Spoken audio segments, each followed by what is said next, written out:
Big Boss Malayalam season 6 episode number 64 live അപ്ഡേറ്റിലേക്ക് പോവാം. അപ്പൊ ഇന്നത്തെ മെയിൻ ഐറ്റം എന്ന് പറയുന്നത് നമ്മുടെ നോമിനേഷന്റെ സംഭവമാണ്. അപ്പൊ നമ്മൾ ഇന്നലെ കണ്ടു പവർ ടീം കോൺസെപ്റ്റ് എന്ന സംഭവം അവിടെ നിർത്തി. അതിന്റെ ക്യാപ്ഷൻ തന്നെ നല്ല അടിപൊളിയായിരുന്നു. മറ്റേ ഹോട്ട്സ്റ്റാറിൽ ക്യാപ്ഷൻ കൊടുത്തത് ദി എൻഡ് ഓഫ് ആൻ എറ എന്നാണ് കൊടുത്തത്. അപ്പോ 63 എപ്പിസോഡിന് ശേഷം നമ്മുടെ പവർ റൂം കോൺസെപ്റ്റ് അങ്ങനെ നിർത്തലാക്കിയിട്ടുണ്ട്. അപ്പൊ അതിനുശേഷം നമുക്ക് എല്ലാവരും നോമിനേറ്റ് ചെയ്യാം, എല്ലാവരും പറയുകയും ചെയ്യാം. ഒരു അധികാരമോ ഒരു സാധനമോ അവിടെ ഒരു കുന്തമില്ല. അങ്ങനെ ഉള്ളത് കൊണ്ടായിട്ട് കൂടി ഇപ്പൊ നമ്മള് കണ്ടു നോമിനേഷനിൽ പറയാൻ വേണ്ടിയുള്ള സംഭവം ഇന്ന് തുടങ്ങിയിട്ടുണ്ട്. ഇന്നലെ നല്ല വിറ്റായിരുന്നു. ജിൻഡോ, ശ്രീതു, മറ്റേ അർജുനൊക്കെ ഇങ്ങനെ സങ്കടപ്പെട്ടു. അയ്യോ ഞാൻ എത്ര കഷ്ടപ്പെട്ടിട്ടാണ്, ജിൻഡോ പറഞ്ഞാണ് ഏറ്റവും രസം. അയ്യോ ഞാൻ എത്ര കഷ്ടപ്പെട്ട് ഇവിടെ അടിച്ചു വാരി വൃത്തിയാക്കി പവർ ടീം കിട്ടാൻ വേണ്ടിയിട്ടാണ് ഞാൻ ഇങ്ങനെയൊക്കെ ചെയ്ത്, എന്നിട്ട് എനിക്കൊരു സാധനം പോലും കിട്ടിയില്ലല്ലോ, ഞാൻ എന്റെ കഷ്ടപ്പാടൊക്കെ വെറുതെ ആയിരുന്നൊക്കെ ഫുൾ നല്ല അടിപൊളി സാധനങ്ങളായിരുന്നു ജിൻഡോന്റെ സൈഡിൽ ഉണ്ടായിരുന്നു. നല്ല കോമഡി സാധനമായിരുന്നു. ജിൻഡോ വിചാരിച്ചിരിക്കുന്നു, പവർ ടീമിൽ അങ്ങനെ ഞാൻ കയറുന്നു, നോമിനേഷൻ ഫ്രീ ആകുന്നു, എല്ലാവരും കയറി ഭരിക്കുന്നു, പവർ ആകുന്നു എന്നൊക്കെ രീതിയിലാണ് ജിൻഡോന്റെ വിചാരം ഉണ്ടായിരുന്നത്. പിന്നെ ഗെയിമും കളിക്കേണ്ട, ടാസ്കും കളിക്കേണ്ട, നല്ല സുഖമായിട്ട് വിചാരമായിരുന്നു എന്തായാലും ജിൻഡോ ഉണ്ടായിരുന്നു. അതൊക്കെ കണ്ട് പോയി ശരിക്കും. പിന്നെ ഇന്നലെ അതിന് വേറെ ഡയമണ്ടിന്റെ കാര്യം പറഞ്ഞ നടക്കുന്നുണ്ടായിരുന്നു. മറ്റേ സായി, അത് ഞാനൊക്കെ ഈ ഏഷ്യാനെറ്റിന്റെ അൺകട്ട്സിൽ കണ്ടോട്ടോ. ഞാൻ ലൈവ് ഇന്നലെ രാത്രി കാണാൻ പറ്റിയില്ല. പിന്നെ സായിയും അഭിഷേകും സിജോയും കൂടെ സംസാരിക്കുന്നുണ്ടായിരുന്നു. അഭിഷേക് ഇങ്ങനെ പറയുന്നുണ്ടായിരുന്നു, ഈ ഡയമണ്ട് എന്റെ കയ്യിലായിരുന്നു, ഞാനിത് സായിക്ക് തന്നെ കൊടുത്തു, എനിക്ക് വേണമെങ്കിൽ അത് കൊടുക്കാതിരിക്കാം, പക്ഷെ ഞാനത് കൊടുത്തു, കാരണം ട്രസ്റ്റ് പറഞ്ഞ സാധനം, അതുകൊണ്ടാണ് ഞാൻ കൊടുത്തത്. ഞാനും കൂടി പറഞ്ഞിട്ടുണ്ടായിരുന്നു, നമുക്കൊന്നും പറയാൻ പറ്റില്ല, മറ്റേ അഭിഷേകിന് ഇപ്പൊ കയ്യിൽ വെച്ചിട്ട് കൊടുക്കാതിരുന്ന അതൊരു ഗെയിം ആയിക്കൂടെ. അപ്പോൾ അത് കൊടുത്തു. ആ ഒരു ടാസ്ക് കഴിഞ്ഞതിന് ശേഷം സായിക്ക് അത് കൊടുത്തു, ഗെയിം ഡയമണ്ട് കൊടുത്തു. ഇപ്പൊ സംഭവം സായിന്റെ കയ്യിലാണ്. അപ്പൊ ഇന്നും സായിന്റെ കയ്യിലാണ് ഡയമണ്ട് ഉണ്ടായിരുന്നത്. സായിന്റെ മനസ്സിൽ എന്തോ സംഭവം ഉണ്ടെന്നാണ് വിചാരിക്കുന്നത്. കാരണം എനിക്ക് തോന്നുന്നത് നോമിനേഷൻ ഫ്രീ മാത്രമേ ഉള്ളൂ എന്നാണ് തോന്നുന്നത്. പക്ഷെ അറിയില്ല വേറെ വല്ല സംഭവം ഉണ്ടോ എന്നുള്ളത്. എന്തെങ്കിലും സവിശേഷതകൾ ചിലപ്പോൾ ഉണ്ടാവും. ചിലപ്പോൾ ലാലേട്ടനോ ബിഗ് ബോസ് എന്തെങ്കിലും പറയുന്നുണ്ടാവും. ഇന്നത്തെ എന്ത് പറഞ്ഞോന്നറിയില്ല. അങ്ങനെ ഡയമണ്ട് സായിന്റെ കയ്യിലാണ് ഉള്ളത്. അപ്പോൾ അതൊരു സംഭവം. പിന്നെ നമ്മുടെ നോമിനേഷന്റെ കാര്യമാണ് പറയുന്നത്. അതായത് എവിക്ഷനിൽ വരുന്ന നോമിനേഷന്റെ പേരുകൾ.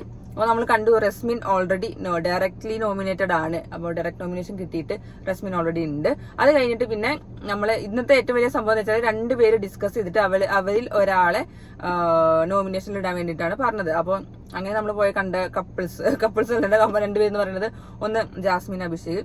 2 പേര് നല്ല കറക്റ്റ് കാര്യമായിട്ട് ഇങ്ങനെ പറയുന്നത്. ജാസ്മിനൊക്കെ അഭിഷേകിനെ ഇങ്ങനെ പറഞ്ഞു, നീ എന്താണ് ഇവിടെ ചെയ്തത്, നിന്നെ കുറിച്ചും കൂടി ഗസ്റ്റ് അവിടെ ഇതൊക്കെ പറഞ്ഞില്ലേ, നീ ഒന്നും ചെയ്യുന്നില്ലെന്ന്. അപ്പോൾ അതിനെക്കുറിച്ച് ഇങ്ങനെ അഭിഷേക് ഉത്തരം പറയുന്നുണ്ട്, ഞാൻ റോബോനെ കുറിച്ച് പറഞ്ഞു കൊടുത്തു, അങ്ങനെ ചെയ്തു ഇങ്ങനെ ചെയ്തു എന്നൊക്കെ. പിന്നെ ജാസ്മിനെ കുറിച്ചും പറയുന്നുണ്ട്, മറ്റേ ജാസ്മിനോട് നീ എന്താ ചെയ്തത്. അപ്പൊ ഗബ്രീന്റെ കാര്യം പറയുന്നുണ്ട്, ആ കോംബോന്റെ കാര്യം പറയുന്നുണ്ട്. അങ്ങനെയല്ല നീ ഇവിടെ എത്തിയത്, നീ കഴിഞ്ഞ പ്രാവശ്യം നിനക്ക് കോംബോ ഇല്ല, അതുകൊണ്ട് നിനക്ക് വേറൊരു പണി ഉണ്ടായിരുന്നില്ല, അതുകൊണ്ട് നീ ഒന്നും ചെയ്തിട്ടില്ല എന്ന രീതിയിലും അഭിഷേക് അങ്ങനെ പറയുന്നത്. അപ്പൊ 2 പേരും കൂടി ഭയങ്കര തർക്കിക്കലായിരുന്നു. പക്ഷെ നല്ല പ്രൊഡക്റ്റീവ് സാധനം തന്നെയാണ് ഉണ്ടായിരുന്നത്. പിന്നെ കണ്ടത് ജിൻഡോ അർജുനും ആദ്യം മുതലേ അടിയുണ്ടാവുന്ന ആൾക്കാരായിരുന്നു. 2 പേരും അടിയുണ്ടായ ആൾക്കാരായിരുന്നു. അപ്പൊ അവർ 2 വർഷം നല്ല സൂപ്പറായിട്ട് നല്ല അടിപൊളിയായിട്ട് മാന്യമായ രീതിയിലാണ് നിങ്ങൾ സംസാരിച്ചത്. ജിൻഡോന്റെ കറക്റ്റ് പോയിന്റ്സും അർജുന്റെ പോയിന്റ്സും ഇങ്ങനെ കറക്റ്റ് നല്ല രീതിയിൽ ഇങ്ങനെ പറഞ്ഞുകൊണ്ടിരിക്കുന്നു. അപ്പൊ നല്ല സൂപ്പറായിട്ട്. അപ്പൊ അങ്ങനെ അതിൽ പിന്നെ ഞാൻ പറഞ്ഞത്, അങ്ങനെ ജാസ്മിനും അഭിഷേകിന്റെ 2 പേര് തീരുമാനമാകത്തോണ്ട് അവർ 2 പേരും അതിൽ പെട്ടു.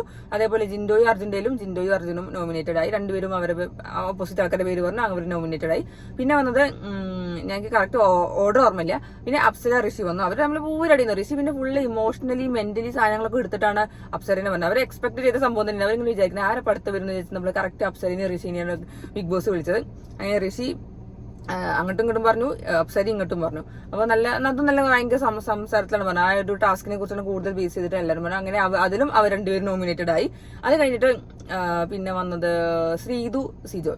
അവരും അതേപോലെ ശ്രീതു അതിന്റെ ഇടയ്ക്ക് സിജോനോട് പറയുന്നത്, നീ വാക്കുകൾ മാത്രമേ ഉള്ളൂ, ഒരു കളി നടക്കണില്ല, ഡയലോഗ് മാത്രമേ ഉള്ളൂ, വേറെ ഒന്നും നടക്കണില്ല. അപ്പൊ ശ്രീതുവിനോടും തിരിച്ച് അങ്ങനെ ഇതിനെ കുറിച്ചും പറയുന്നുണ്ട്, എന്താ നടക്കുന്നത്, നിങ്ങളുടെ കോംബോനെ കുറിച്ച് പറയുന്നുണ്ട്, നിങ്ങൾ ക്യൂട്ട്നെസ് ഓവർലോഡ് ചെയ്യാൻ വേണ്ടിയാണ് കാണിക്കുന്നത്, അങ്ങനെ ഇങ്ങനെ. ശ്രീതുവിനെയും സിജോ കുറെ പറയുന്നുണ്ടായിരുന്നു. അതിലും അവർ 2 പേര് തീരുമാനമാകത്തോണ്ട് 2 പേരും അങ്ങനെ നോമിനേറ്റഡ് ആയി. പിന്നെ വന്നത് അൻസിബയും നോറയാണ്. നോറയുടെ സംസാരത്തിൽ പക്ഷെ അൻസിബ നോമിനേറ്റഡ് ആയി. ആ സംസാരത്തിൽ അൻസിബ പിന്നെ ഒന്നും പറയാൻ പോയില്ല. ഞാൻ നോമിനേഷനിൽ പോകാന്നുള്ള രീതിയിൽ അൻസിബ അങ്ങനെ നോമിനേഷനിൽ വന്ന് നോറ സേഫായി. അതാ ഉണ്ടായത്. അപ്പൊ അങ്ങനെ പിന്നെ വന്നത് നമുക്കറിയാം ക്യാപ്റ്റൻ നന്ദന, പിന്നെ സായിക്ക് ഡയമണ്ട് കിട്ടിയതും പിന്നെ നോറ. അങ്ങനെ 3 പേരാണ് അങ്ങനെ സേവ് ആയത്. അപ്പൊ സായിക്കും നന്ദനയ്ക്കും കിട്ടിയ ടാസ്ക് എന്താണെന്ന് വെച്ചാൽ, നിങ്ങളുടെ ഈ ഡയമണ്ട് ഒരാൾക്ക് കിട്ടിയത് മറ്റേ ക്യാപ്റ്റൻ ആയതുകൊണ്ട് 2 പേർക്കും കൂടി ഒരാളെ നോമിനേഷനിൽ നിന്ന് സേവ് ചെയ്യാന്ന്. പക്ഷെ ആ ഭാഗം ലൈവിൽ നിന്ന് കട്ട് ചെയ്തു.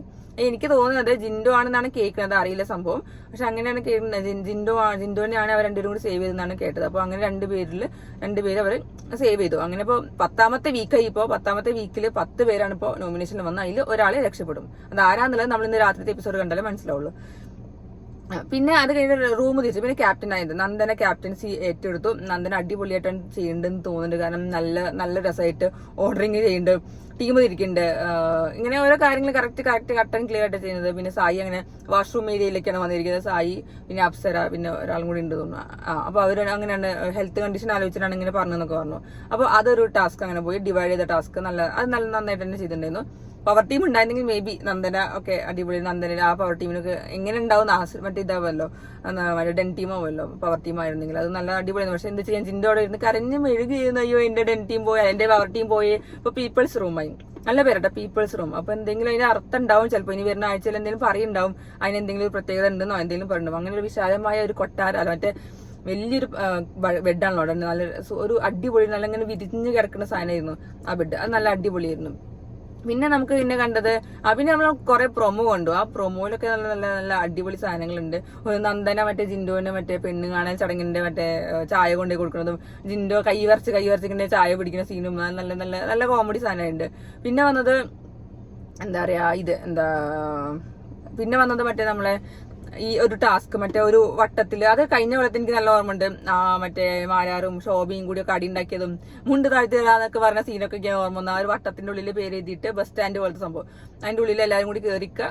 അപ്പൊ വലിയതും ചെറുതുമായിട്ടുള്ള കുറെ ഒരു വട്ടത്തിൽ വട്ടം വരച്ചിട്ടുണ്ടാവും, അതിൽ കയറി നിൽക്കുക. അതിന് ബാക്കിയുള്ളൊരു ഉന്നി തള്ളിയിട്ട് ഏറ്റവും അവസാനം ബസ് അടിക്കുമ്പോൾ ഏതൊരു വട്ടത്തിലാണ് ഒരാൾ അവസാനമായിട്ട് നിൽക്കുന്നത്, ആ ഒരാള് വിജയിയാവും ആ ടാസ്ക് എന്ന രീതിയിലാണ് അങ്ങനെ വന്നത്. അപ്പൊ അത് എനിക്ക് അറിയില്ല ഇനി എന്തായാലും ഭയങ്കര അടി വീഡിയോ ഒക്കെ നടക്കുന്നുണ്ട്. കാരണം അങ്ങനെ ഒരു ചെറിയൊരു വട്ടത്തിലാണ് അങ്ങനെ നിൽക്കേണ്ടത്. നല്ല അടിപൊളി, കുറെ എല്ലാവരും ഭയങ്കര സ്ട്രോങ്, അത് ശക്തി ഉപയോഗിച്ചിട്ടാണ് എല്ലാവരും ഉന്തിട്ട് തള്ളി മാറ്റുന്നത്. അപ്പൊ അങ്ങനെ ഇത് കണ്ടു. പിന്നെ നമ്മളെ ഒരു പ്രൊമോ കണ്ടു, നമ്മളെ ഈ ആഴ്ച ഒരു ഫാമിലി റൗണ്ട് ഉണ്ടാവും എന്നുള്ളത്. അപ്പോൾ ലാലേട്ടനാണ് പറഞ്ഞത്, നമ്മള് വീട്ടുകാരും ഫ്രണ്ട്സും എല്ലാവരും കൂടി നമ്മുടെ ഫാമിലി റൗണ്ടിലേക്ക് കയറും എന്നുള്ള രീതിയിലാണ് ന്യൂസ് കേൾക്കുന്നത്. അറിയില്ല, അപ്പൊ നമുക്ക് നോക്കാം. ഇന്ന് അത് മിക്കവാറും നാളെ കാണാം, നാളത്തെ പ്രൊമോ ആയിട്ടാണ് എനിക്ക് തോന്നി. അപ്പൊ ചിലപ്പോൾ ഇന്ന് എന്തെങ്കിലും ആരൊക്കെ കയറി ഉണ്ടാവും എനിക്ക് തോന്നുന്നു, അറിയില്ല, നമുക്ക് കണ്ടു നോക്കാം. പിന്നെ മെയിനായിട്ട് ഇപ്പോൾ അങ്ങനെ ഒന്നും ഉണ്ടായിട്ടില്ല. പിന്നെ അവരുടെ ഇടയിലുള്ള ഡിസ്കഷൻ, അൻസിബിയും അഭിഷേകും തമ്മിലുള്ള ഡിസ്കഷൻ എനിക്ക് ഭയങ്കര ഇഷ്ടപ്പെട്ടു.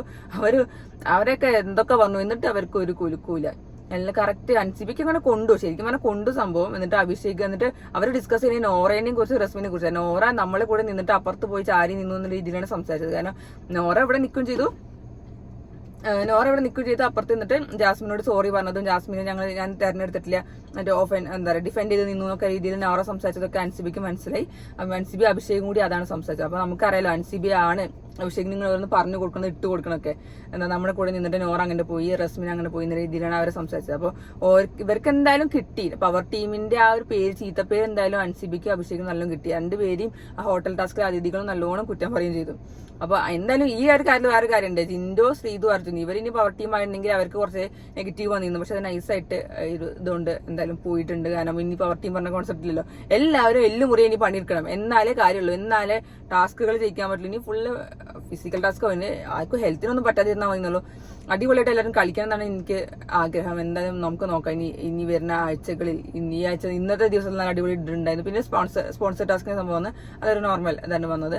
അപ്പൊ നമുക്ക് നോക്കാം ഇനി എന്തൊക്കെ ഈ ആഴ്ചകൾ. ഇന്നത്തെ രാത്രിത്തെ എപ്പിസോഡിൽ അറിയാം നമ്മൾ ആ 10ാമത്തെ ആഴ്ചയിൽ 10 പേരിൽ ഒരാൾ ആരാണെന്നുള്ളത് ഇന്നത്തെ രാത്രിത്തെ എപ്പിസോഡിൽ കണ്ടുള്ള. എല്ലാം ബിഗ് ബോസ് പുറത്തിടാൻ പറ്റില്ല ലൈവില്, കാരണം നമുക്ക് രാത്രി എപ്പിസോഡ് കാണാൻ ഒരു ജിജ്ഞാസ വേണ്ടേ, അങ്ങനെ ഒരു സംഭവം. അത് കാണാൻ നമുക്കിനി എപ്പിസോഡിന്റെ ഇതില്.